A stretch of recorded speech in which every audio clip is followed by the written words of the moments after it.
Hello guys, Life Hackster here. Today we are going to check and test out the newest Wi-Fi camera from Blink, the Blink Mini Indoor Camera. Blink has been a bit slow in releasing new cameras, and their battery video doorbell never went into production. The last one they released was the Blink XT2, which I also reviewed and will link that video in the description below if you want to check it out. This is something different from Blink, which has been known for their battery-powered cameras. The Mini Indoor is a plugged-in and designed for indoor use. We will check out its features, do the unboxing, set it up, and run a battery of tests, and see if this Mini Indoor Wi-Fi camera is a good option for your security camera needs. Let's check out its features. So this is a Mini Indoor plugged-in smart security camera. It has day and night HD video. It has two-way audio, and has motion detection. Simple setup and works with Amazon Echo devices. It looks like a basic Wi-Fi camera and there is no feature that really stands out, except for the video storage options, which it will record to the cloud, and the kicker here is that it needs a Blink subscription plan. I know, I can guarantee that all of you that have their Blink and Blink XT cameras are not happy right now that I said that. There is a saving grace though, because there will also be local storage with their upcoming Blink Sync Module 2, which you can store recording for up to 10 cameras with no monthly fees. You just have to purchase the module and a USB flash drive. Time to open up the box. We have let's get started instructions printed on the box. Download the app, plug in the camera, and follow the instructions on the app. Then we have the Blink Mini itself, which comes on a pivoting stand. So we have the camera lens, light sensor, mic, and infrared LEDs in the front. On top is the speaker. On the back is the micro USB port for power supply. The base stand itself is removable and can just be popped off, and is the same type like the mounts on their battery-powered cameras. The plastic rim of the base can be popped off so that you can route the USB cable and place it on the wire guide. Pop the rim back in and you will have a cleaner look for the power cable. You can set this camera up in a shelf, or it can be screwed into a wall or ceiling, and you just need to pop in the stand on the back of the camera to get more flexibility and positioning. I also thought that the base is magnetic because there is a metal piece, but it is not. It just acts as a weight so that the camera will not topple over when placed in a shelf. What else is inside the box? We have the micro USB cable that is 2 meters in length or 6.5 feet. Then we have an Amazon branded power adapter, 5 volts and 1 amp output. Then we have some mounting screws. Time to set this up. Download, sign up, and log into the Blink Home Monitor app. Plug in the camera. Click the plus sign on the upper right corner. Choose the mini camera. This doesn't need the sync module. Scan the QR code, which is located in the box and also in the back of the camera. You can choose to create a new system or add it to an existing one. I'll add this to my backyard group. Wait for the lights to have a steady green and blinking blue and click Discover Device. Choose your Wi-Fi network. Type in your password and wait for firmware to be updated and for the camera to connect. Click Done. And if you already set up a Blink camera to your Echo devices, it will be automatically discovered and set up by Alex A. Let's check out the live view. Yup, it works. Time to check out the settings in the app. On the main app page, you will see the last snapshot of your Blink cameras. On the bottom of the image, you can click on the video icon to start live view. You can save the live view footage to the cloud or not. It defaults to discard. Or you can start two-way talk by pushing and hold to talk. Click on the speaker to listen. Then the camera icon to update the snapshot of the camera. On the upper right corner is the camera settings, where you can change the camera's name, turn on or off motion detection, and set activity zones.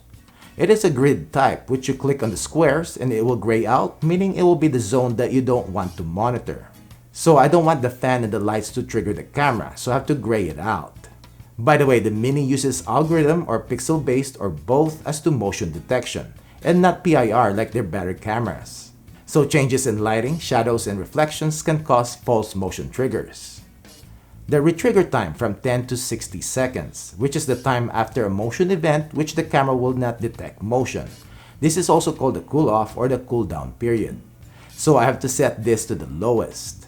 Motion sensitivity, which you can change from low, which is 1, to high, which is 9. I'll keep mine at 6. clip length, which you can change it from 5 seconds to 30 seconds. You can also turn on or off and clip early if motion stops and early notification, which is still in beta. This is one drawback I had with the older Blink XT because it will start to record first depending on the length you set it. And then when it is finished, that is the only time it will send you a notification. So there is always a delay in notification, and with the early notification option, which I saw first when they added it on the Blink XT2, it will notify you way earlier, which we will be testing it later on. Then we have night vision. You can turn it on or put it on auto, but not totally turn it off. Then we have infrared intensity, which you can change to low, medium, and high. And I'll show you how these different settings look later in the video. Then turn on or off the mic and change the speaker volume. As to video quality, we have the Saver, Best, and Enhanced, which we will also test later on. Then status LED, on, off, or only on during recording. Now for the camera to start recording when it senses motion, the system needs to be armed.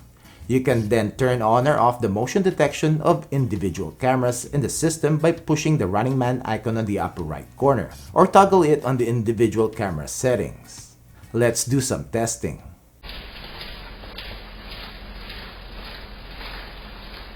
So this is the video and audio quality of the Blink Mini indoor camera, and this is in daytime and my blinds are partially open. And we have a 110 degrees field of view, and this is recording on the enhanced setting, which is full HD 1080p at 30 frames per second.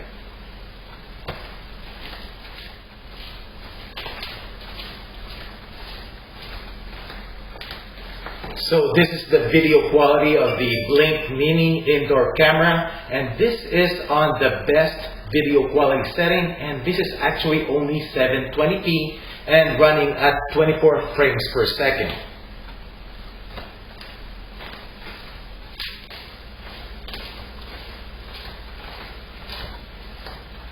So this is the video quality of the Blink Mini indoor camera, and this is on the Saver video quality setting, and this is only 640 by 360 pixels, and I'm not sure why Blink would have this option in their cameras.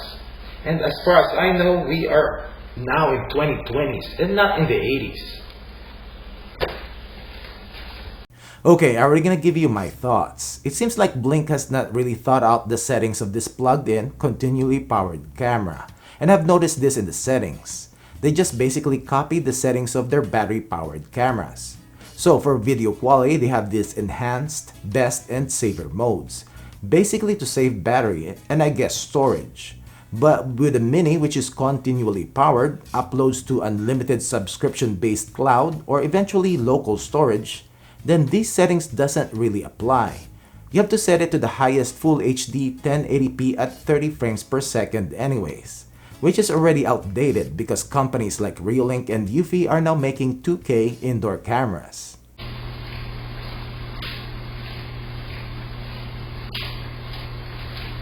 So this is the video quality of the Blink Mini indoor camera, and this with the infrared night vision on and is set to low intensity. So this is what it looks like when I'm close to the camera, and this is what it looks like when I'm about 20 feet away from the camera.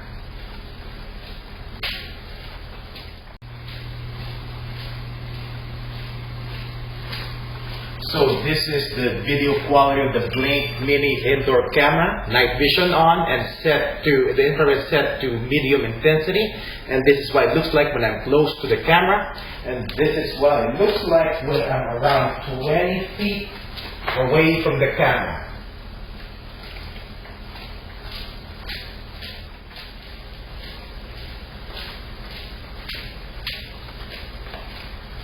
So this is the video quality of the Blink Mini indoor camera, and this with the infrared LEDs on the highest intensity, and this is what it looks like when I'm close to the camera, and this is what it looks like when I'm about 20 feet away from the camera.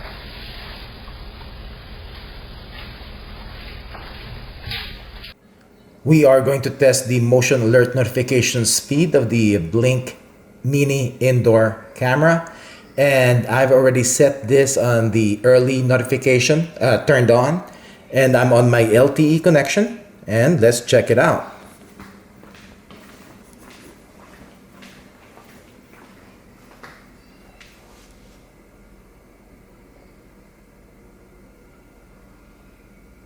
There you go, got notification. And when you open the app, it goes to live view. All right. Cool. This is the audio quality coming out from the Blink Mini Indoor Camera.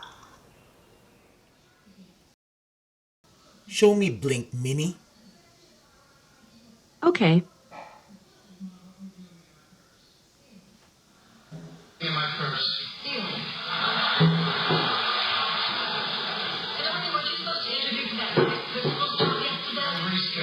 The Blink Mini works as intended. No issues in motion detection, notification, and opening up of the app. But there are issues that are mostly software and app related. First, I noticed a missing feature which I think is important, especially for indoor cameras. There is no option to mute or snooze the alerts. Our needs for indoor cameras are different from outdoor ones. With outdoor ones, we need to be notified as soon as possible if a motion has been detected, and it needs to be recorded. But with indoor cameras, there are usually somebody or someone inside, like your family or guests, and not really burglars or bad guys. And there are also people that just wants to monitor their kids, pets, babysitter, housekeeper, or their aging parents, and not really wanting to be alerted and notified of every motion that the camera captures. Your phone will be bombarded with notifications unless you disarm your system. And when you disarm the camera, then there will be no recordings. So if there are any incidents that happened, like which dog made a mess in the living room or which kid ate the donuts, then there will be no footage. In this situation, Blink missed to put in a switch to turn on and off notifications in the settings of the Mini. The whole settings of the Mini are based off their battery-powered cameras. So aside from their outdated video quality options, they have this end clip early when motion stops, maximum clip length of 30 seconds, and minimum retrigger time of 10 seconds. These settings are applicable to battery-powered cameras to save battery life, and this doesn't apply to a continually powered camera.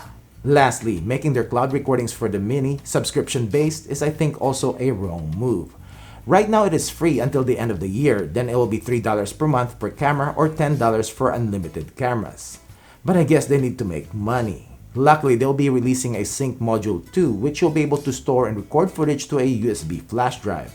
I'll be testing this too when it comes out because I think this is a good idea. To separate the recordings from the camera so that if somebody takes or breaks the camera, then you can still retrieve the footage if you place the sync module in a secure area. They priced this too at $35, which is okay, but you can always buy a Wisecam that is designed to be an indoor camera for $26. And I'll definitely be doing a comparison video sometime later on.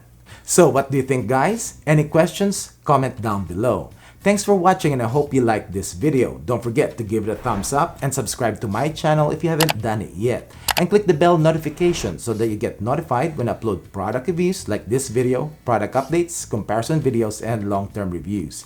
Thank you.